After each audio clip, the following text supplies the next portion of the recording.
Today we're going to be installing the PRO-LOK latch guard. You can see the interlocking design and the many colors that are available. All right, so we're going to be installing the PRO-LOK latch guard.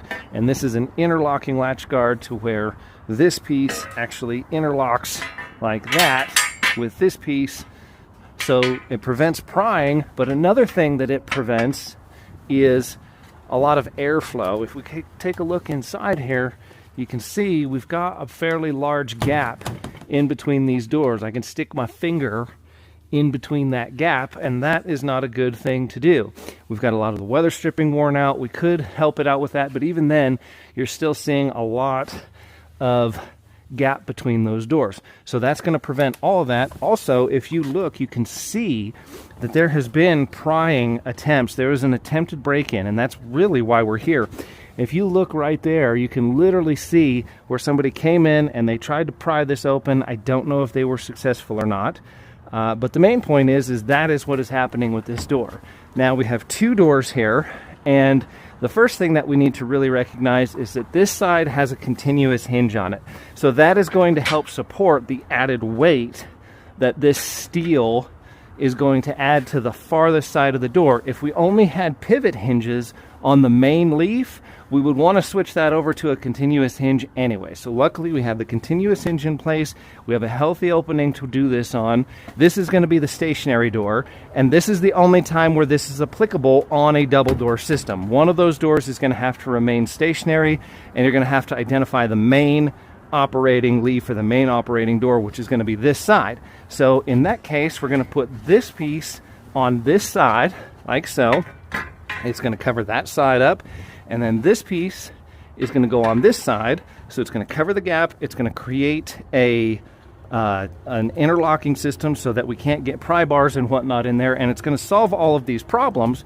But I'm making mention of that because if the client needed to use both leaves at all times, this would not be a good solution because you're not going to be able to open this door into this leaf. You're only going to be able to open this door in and out. However, if we are moving equipment into this door, like bigger kitchen appliances, things like that, you have the ability, when we undo these flush bolts, that we can utilize this side of the door.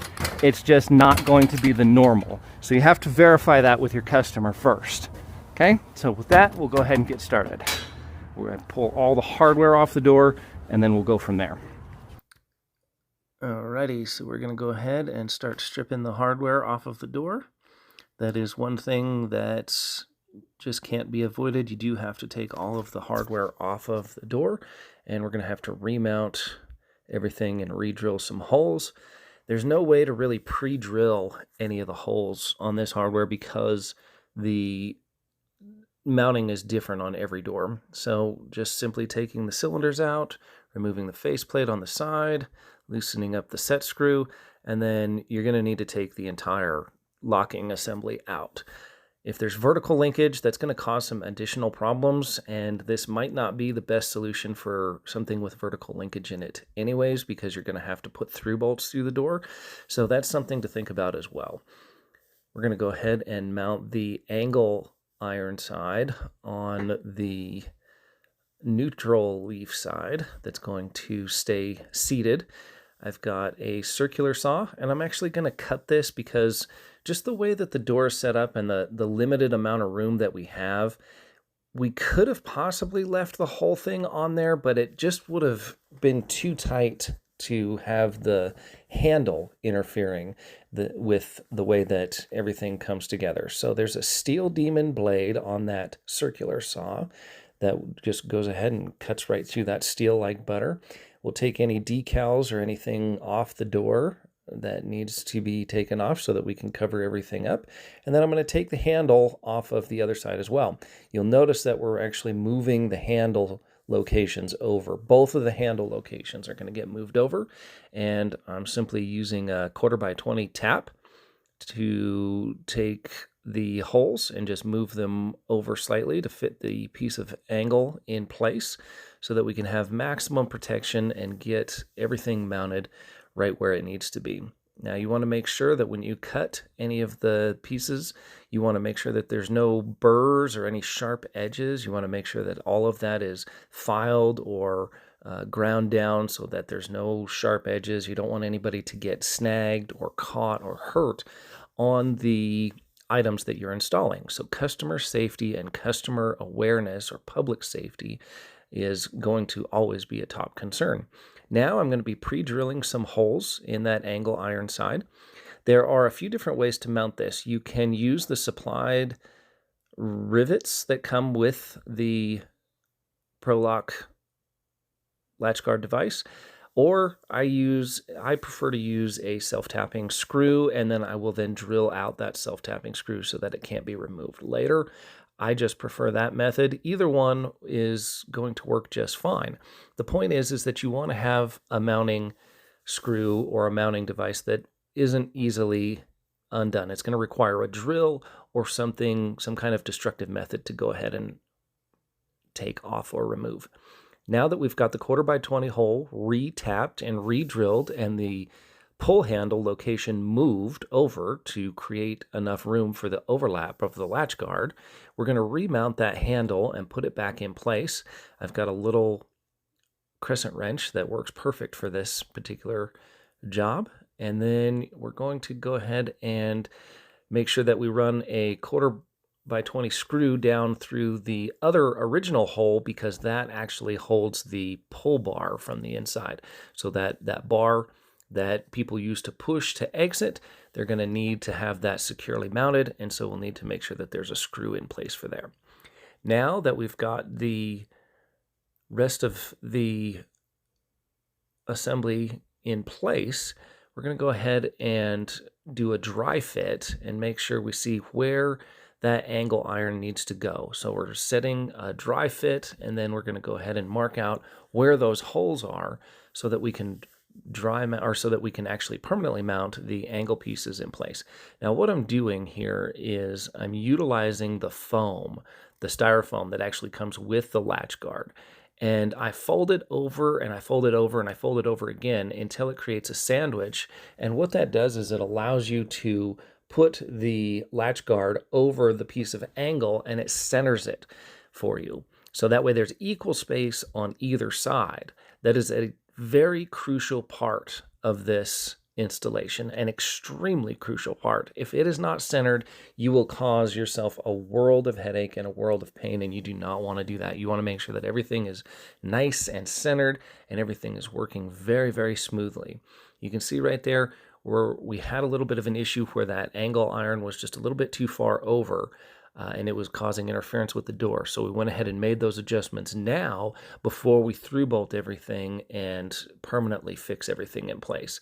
Now I'm going to go ahead and drill some more holes through the door. I like to start with a small drill bit and then move up in size. Again, there's no required location for the through bolts.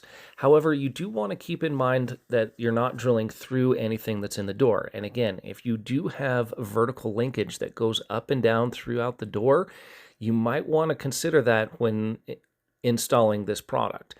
Mounting the through bolts might not be an option in some of those circumstances. Here we have completely open aluminum, so it's not going to interfere with anything. So we're just going to go ahead and use those through bolts. We're going to evenly space them. And the only thing that I would say is required is just simply making sure that you use all of the through bolts when you're mounting it. You want to make sure that you use all of the hardware that you possibly can that came with it, so you're maximizing the strength of the unit itself. Here, we're going to be mounting another through bolt. Notice that I'm lining it up and then going ahead and make sure the round portion or the carriage bolt portion is on the outside. The point is so that somebody can't come up with a drill and simply unscrew the device and take it off. That's what we want to avoid. If the screws are mounted on the inside of the door or on the secure side of the door, then obviously we're not going to have a problem. It's just going to, you would have to be on the secure side anyway, or the door would already be open in order to access those screws. With our really heavy duty and high torque impact drivers, you want to make sure you don't over tighten those as well. Here I've got a 1 1/8" hole saw, and that 1 1/8" hole saw, I'm going to mount the external portion, and then I'm just going to use the existing mounting hole or the existing hole for the cylinder and just drill that right through. You can use it with the pilot bit or you can use it without the pilot bit, because the open portion of aluminum is going to provide a guide for you so that it drills through. So you can use with a pilot bit or without a pilot bit. In this application, we're going to go ahead and now reinstall the handle, the pull handle on the outside. And then we've already got that hole cut with that hole saw. I'm just using a carbide burr to go ahead and clean up and smooth up any sharp edges. Again, this is going to make sure that everything is nice and clean and smooth, and you make sure that there's no extra edges hanging up on anything. And you really want to make sure that alignment is perfectly centered and large enough so that you don't have any issues when you're trying to reinstall the cylinder as we add all of the hardware back to the door. So now again, we've tapped and drilled. We've used that same 1/4x20 tap and drill, and we've re-tapped and drilled the holes that are necessary for the handle. What I actually did here is mounted the top one and then swung the bottom one into place, and then used a O-ring puller or something sharp with a 90-degree angle to scratch out where that bottom bolt needs to be mounted, because it's very tight tolerances. Then we went ahead and used the drill and tap to drill and tap that in place. And now we're putting back the Adams Right deadbolt. Notice that we cleaned it all off. When you pull these units out of a door, they're usually going to be pretty dirty, dusty, greasy, who knows what's been sprayed in there over the years. So it's a good idea to just spray all that off with some brake clean and then rehydrate it with your favorite lubricant, whatever you choose to use. Now we're going to make sure that we reinstall that Adams Right deadbolt in place, and then we're going to put the 2 new cylinders in place as well. Or these are not the new cylinders, these are the existing cylinders that came with it. At this point in time, you can offer your customer to upgrade them to a restricted keyway. That's going to be a nice upsell for you if they're open to it. Or you just put back the original cylinders that you pulled out. And in this case, that's what we're doing. We're going to put the cylinders that we pulled out, and then we've got the open locked indicator on the bottom as well. So we're going to put that open locked indicator back together, which I'm putting on right now. Just 2 screws and the little center pin that indicates whether the lock is locked or open. And we are just about done. All right, let it go close. Want to make sure it doesn't bang. If it's banging, okay, so that's banging a little bit, we want to adjust that door closer if we can. Okay, we need to let it go. Let it go. Okay, so I'll make sure it locks in. Now all of that is gone, right? Yeah. Can't see any daylight through there anymore. Okay, and then all this is protected now. Open, locked. And then what we're going to do is we're going to adjust this so that it doesn't have that little bit of bang at the end. Okay, so we have a flat blade screwdriver. Tighten, push it open and let it come closed. Back it off a little bit. Okay. Right? So that's the sweep. That's from here to here. It's nice and slow, right? Yeah. Nice and slow. Now we want to adjust the latch, that last little bit. Okay. Right? So now I'm going to adjust that in. Go ahead and do it again.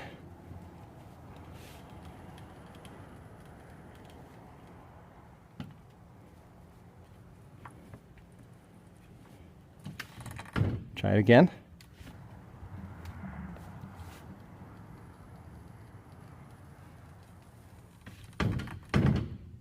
Pretty nice, right? Yeah. Okay, try it again. No clang clang. That's fucked. Heck yeah. Okay, beautiful. Go ahead and step back and admire our work. Beautiful. That's not too bad. That's what we want. Yeah. Okay.